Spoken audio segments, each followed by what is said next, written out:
really a pleasure to be part in this presentation to the Red Trouser Day bowel cancer patient community.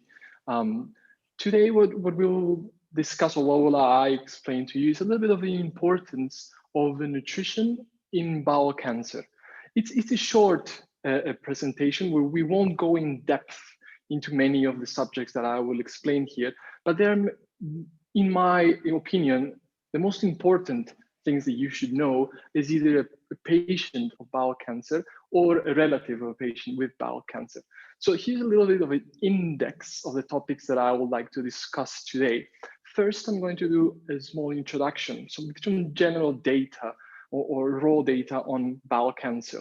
Then we will go into the importance of nutrition. I'll be stating how nutrition impacts on bowel cancer and some facts about how the body reacts to proper nutrition. Then we will go into what helps prevent and even reverse bowel cancer, very briefly. Then we will go into animal protein and saturated fat, then fiber, and then we will finish with a small piece of advice on other compounds, nutritional compounds that also help to either prevent or reverse bowel cancer. And we will finish, as mentioned, with questions. So, starting with the introduction, I want to mention before we start that this whole presentation is based on the most recent available data on this subject. This is only based on science. This is not about personal preference. So, and I say that because it may seem that this is all based on a new fad that it's on, which is veganism, which is not. Okay, and I want to start with this presentation. So, as a form of introduction, the nutritional effects on cancer that we will discuss here are also true in some other forms of cancer, regardless of the reason why it initiated or in different parts of the body, but it's mainly specific to bowel cancer and nutrition. So bowel cancer is the fourth most common cancer worldwide, and is the second leading cause of death only after lung cancer. In the UK, the UK is among the first 10 countries in the world with a bowel cancer incidence. Having said that, bowel cancer is one of the most treatable forms of cancer if caught early enough. It is estimated that half of the population of a westernized society will have developed either polyps or small tumors in the large bowel by the age 70, and that 10% of these cases will progress to be malignant. This is virtually unseen in some other parts of the world and some other populations which are not into this westernized category. More on that further on. Right now, it's just an introduction. So worldwide, 1 in every 10 person has a chance of developing bowel cancer. If the cancer is diagnosed before spreading to the colon, there's a 90% survival rate. How? By regularly screening for it. Is this a problem? Yes, because early stages of cancer, of bowel cancer, does not cause any symptoms. As a general recommendation, and I don't want to step on subjects that are not inherent to nutrition, but I want to finish this introduction with this. People from 50 to 75 years should have a stool testing every year, or stools plus sigmoidoscopy every 5 years, or a colonoscopy every 10 years. Testing is good, but preventing the disease is far better. I'll go into now with the importance of nutrition. So, which are the organs that are in contact with the outside world? We have the skin, which is roughly 1.8 square meters if spread. We have the lungs that, again, if they are completely spread, would amount to 9 square meters. And then, and most importantly, we have the intestines, which are 100 square meters. That's vastly more surface than skin and lungs. Why is this important? Is that you may very well be, or this would very well be the primary interface with the outside world inside your body. The greatest exposure is diet. The food that you eat comes directly in contact with the lining in the digestive tract. So you might think, but that could be true, but you know what? My father had it, my grandmother had it as well, some uncles had it, so I'm very likely to have it. And here's a really important part of these presentations, which is only 1 to 3% of all colorectal cancer is attributed solely to inherited genes. There's also another 10 to 30%, which happens due to familial clustering. So this second group, 10 to 30% of cases, is mainly due to the fact that the same residence, so the same geographic location and the same shared experience happen within the same family circle. And that is mainly due to external factors. The external factors being such as sun exposure, radiation, physical activity, mental health, smoking, and diet being the most important one of all of this. There are some others as well. But I want to state that diet is the most important of all of these external factors, specifically for bowel cancer. I'm going to continue with some more facts about bowel cancer. There's a significant difference in colorectal cancer death between more developed and less developed countries, where research has found that lifestyle factors, so all these environmental factors, including diet, play the most important role in activating or deactivating cancer and cancer proliferation in the bowels. Further studies have determined that if you study one of these less developed countries where there's less incidence of bowel cancer, and you have a person that migrates to these more developed countries, their incidence of bowel cancer is improved significantly in less than 2 generations. Further studies have detected that diet and lifestyle changes rapidly decrease the rate of cancer in these same populations.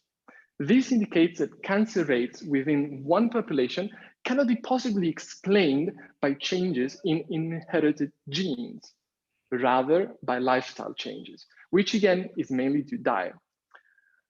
In the UK, a study found that the UK came 4th of the 32 studied countries with the greatest incidence in colon cancer and daily meat consumption, which was referring to higher animal protein, higher sugar, and fewer grains consumed.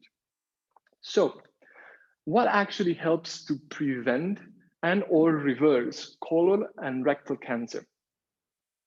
And this is the next topic I wanna go into now, which is what is this that actually prevents in diet this disease? Is it fiber? Is it fruits? Is it carbohydrates? Is it meat?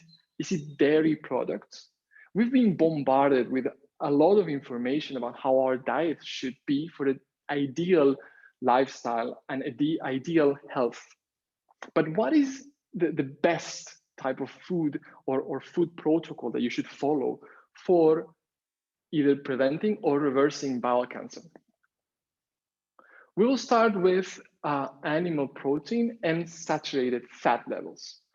A study in South Africa, which is one of the most referred studies in bowel cancer, found that the population eating less animal protein and therefore less total saturated fat had virtually no risk of bowel cancer compared to the population in the same country that ate far more. It's 3 times more protein and 1.5 times more fat every day. I want to make you remember that this is animal protein I'm referring to. It's not just red meat alone, which is usually the bad guy, right? So it's not, in terms of bowel cancer, it's not specifically to red meat, but to animal protein consumption, and more specifically to large quantities of animal protein every day. Another study in Australia found that 37,000 people was followed, where 37,000 people were followed for 9 years, found roughly the same results, specifically for rectal cancer. And the biggest study ever conducted in nutrition, called the NIH-AARP, followed 500,000 men and women between the ages of 50 and 71, and also achieved roughly the same results. So that the population that consumed more animal protein and therefore more fat had higher risk of developing bowel cancer than those who did not. Let's go specifically into meat, so animal protein consumption. The probable problems with a large meat consumption are stated in that large study I mentioned before, the NIH AARP, which also, in correlation with the NURSE study that was also taken into Europe, measured variables and was able to isolate the idea that meat, and specifically animal protein, was the problem. What are other, and again, I use the word problem largely because I want to refer to it specifically for bowel cancer. There are many others as heme iron, nitric compounds, IGF-1, reduction in protective bacteria in the bowels, acidosis, hormones, Slaughterhouse hormones, chemicals, thermoresistant viruses. All of these are really important and actually dictate why the consumption of animal protein is bad for bowel cancer. Now, there are 3 stages of the disease. The first stage is the proliferation of abnormal clusters in the cell linings of the bowels, which is in the large and small intestine, you see a lot of small, let's say, clusters of cells. The second stage is the appearance of polyps. And the third stage is these polyps turning into cancerous polyps, so tumors, that in time eat the wall of the colon and spread throughout the body. And that's where actually problems arise. So the main problem with this is the inflammation. What would be good, of course, besides restricting the consumption of meat and animal protein, what would be good as a supplement? The best known food to supplement diet with is turmeric, which is curcumin. Very little of the curcumin eaten gets absorbed into the metabolism, but it does come in contact with the colon. Studies have shown that daily supplementation with curcumin reduces these polyps in 40% in their size and number in just 30 days. What if these polyps have already developed into the third stage of bowel cancer? Another study found that in 6 months, the number and the volume of these was reduced by more than half. What if that patient is already on the last stage of bowel cancer? In the end stage of bowel cancer, a large group of patients was submitted into a really high introduction to curcumin, and 1/3 of the patients got fewer cancer tumors and fewer number of cancer tumors in their colon. So first we have reduction of meat consumption, that's animal protein. Second, we have supplementation with curcumin. Third, I want to speak about fiber. A high consumption of fruits, vegetables, starched leafy vegetables, and legumes is really high on phytates. The other foods that are really high on phytates are seeds, legumes, whole grains, and nuts. What do these phytates do?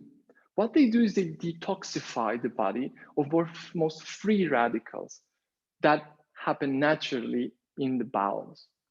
A 6-year study in California found that meat to vegetable ratio from 1 to 8, so what's 1 part meat to 8 parts of vegetables, had 65% less likelihood of developing abnormal cluster cells. That's the first stage of colon cancer. And how? Just by adding 1/4 of a cup of beans every day. So imagine reducing the likelihood of developing abnormal cluster cells by 65% just by adding 1/4 cup of beans every day. Why is it good for you? It's because of the phytates. Phytates are taken up by tumor cells, and the antioxidants in fibers are the ones that cut the blood supplies into these polyps or tumors and actually really improve the activity of the natural killer cells, which hunt and dispose of cancer cells. Now, I'm sorry if this is a little bit technical, but I really want to expose the facts on the best dietary protocol for bowel cancer. So having said that, I want to say that another study found that eating an extra 10 grams of fiber a day decreased the risk of bowel cancer by 33%. Another study found that, and this was specifically in the US, found that adding 13 grams of fiber to their diet every day reduced the bowel cancer risk by half. And this is all from food sources. I'm not stating, or I'm not declaring that any drug or any specific dietary supplement did this. This is just fiber. I want to quote the EPIC study, which was carried out in Europe, where they divided the results in two groups, where the 20% of the bottom end, which were the ones that consumed the highest amount of meat and the lowest amount of vegetables, had 42% higher risk of developing bowel cancer than the other 20% of the spectrum that were the patients that consumed the highest amount of vegetables and the lowest amount of meat. Another study which is very likely or very similar to this one in Greece found that it was 8 times more risk. As a second to last subject, I want to touch on other compounds that actually help. That is, besides reducing meat consumption, besides using turmeric, and besides improving or increasing this ratio between vegetables and meat consumption, and that is berries. Berries have shown and proven a really high reversal of polyps, which is made to be a suppression of cancer cell growth, specifically in the bowels. So, and I'm sorry if I'm overextending a little bit, but in summary, meat and animal protein seem to be bad for bowel cancer patients. 2, complex carbohydrates seem to be protective. 3, fruits such as berries seem to be protective as well. And 4, the meat to vegetable ratio might be the answer. I want to say also that this is not red meat I'm referring to. This is all animal protein. And how much you can go into these recommendations depend solely on each specific person. And that is why it's important to attend to a licensed nutritionist or dietitian to get a specific meal plan for a specific condition. And also I want to state that I want to close this presentation by stating that I'm not suggesting any experimental drug or any treatment with a dietary product. I'm suggesting that a conscious change in diet and lifestyle may play a significant role in preventing or even treating bowel cancers at many of its stages. Thank you.